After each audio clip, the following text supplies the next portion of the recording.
A piece of detective work emerged on Wednesday from Boulder, Colorado, where atmospheric scientists announced that recovery of the Earth's radiation-shielding ozone layer by mid-century faces a new threat: fresh emissions, probably from Eastern Asia, of an ozone-eating chemical whose production was banned by international treaty 3 decades ago. The chemical is known as CFC-11, which is less of a mouthful for non-chemists than trichlorofluoromethane. It was used as a refrigerant, a solvent, a blowing agent, for polyurethane insulating foam and packing material, and as the expanding, contracting fluid in those little drinking bird toys. Like other chlorofluorocarbons, CFC-11's breakdown products in the atmosphere include chlorine, which severs the bonds that hold trios of oxygen atoms together as ozone. Under the Montreal Protocol of 1987, production of CFCs and other ozone-depleting chemicals were phased out. Production of CFC-11 was supposed to stop in 2010, but official reports to the United Nations show it had fallen nearly to zero by 2006. This doesn't mean emissions of the chemicals themselves fell to zero. In fact, CFC-11 continues to contribute about 1/4 of all the chlorine reaching the ozone layer, as it leaks from old refrigeration equipment and insulation exposed when buildings are demolished. Still, atmospheric levels should be falling steadily. And they aren't. Based on data collected since 2002 from air sampling instruments around the world, researchers led by Stephen A. Montske of the National Oceanic and Atmospheric Administration's lab in Boulder found that CFC-11 concentrations had declined at a steady rate for 10 years. But something changed in 2012, a 50% change from that year onward. The decline slowed to half its former rate. No such slowdown was observed with other long-lived gases, so the change with CFC-11 didn't seem to be driven by some kind of general shift in stratospheric conditions.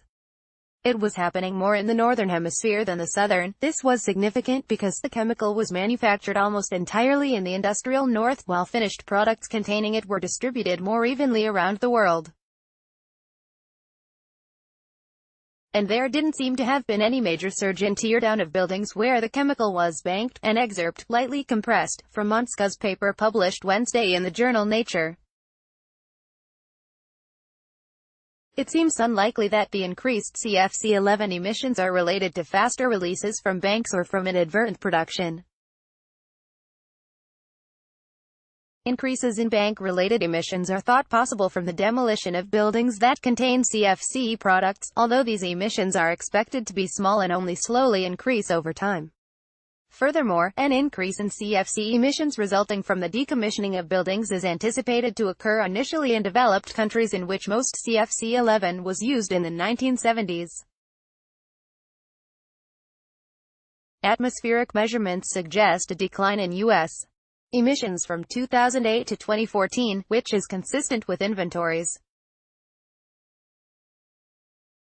If reported production values are accurate, our results would require a doubling in the fractional release rate from CFC banks over the past 15 years and a substantial increase in emissions from banks since 2012, both of which seem improbable. Having eliminated those explanations, he writes, the data suggest that the increased CFC-11 emissions arise from new production not reported to the United Nations Environment Programme Ozone Secretariat, which is inconsistent with the agreed phase-out of CFC production in the Montreal Protocol by 2010. Pinpointing where that unreported, treaty-violating production might be occurring is obviously difficult from the limited array of sensing equipment devoted to this research, a dozen stations scattered from the South Pole to Greenland. But there are clues nonetheless in fluctuations of CFC-11 and other gases detected in the monitors, especially the equipment at Mauna Loa, in Hawaii, and also in the times of year when they occur. All in all, Montska writes, this evidence strongly suggests increased CFC-11 emissions from Eastern Asia after 2012. There are other threats to the ozone layer, he says, but their destructive potential is smaller than the new and unmonitored CFC-11 production that seems to be driving his data, and threatens to push back the ozone layer's recovery to the healthy levels of the early 1980s, a goal currently projected to be achieved sometime around 2050. Progress toward it has been steady since the protocol took effect, at least until now. This is the first time that emissions of one of the three most abundant, long-lived CFCs have increased for a sustained period since production controls took effect in the late 1980s. A delay in ozone recovery and enhanced climate forcing is anticipated, with an overall importance depending on the trajectory of CFC-11 emissions and concentrations in the future. The Meaning of Montreal in a commentary on Monska's paper. In the same issue of Nature, British meteorologist Michaela Hagelin assesses the work as rigorous in its deductive approach and elimination of natural variables, along with its close analysis of telltale distribution patterns for CFC-11 in the two hemispheres. She also reminds us that the Montreal Protocol has been hailed as the most successful international treaty so far that deals with a global environmental issue, and concludes, Monska and colleagues' study highlights once more that environmental regulations cannot be taken for granted and must be safeguarded, and that monitoring is required to ensure compliance.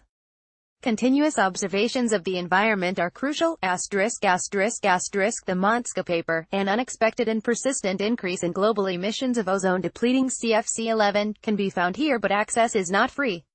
The Hagelin commentary can be read here without charge.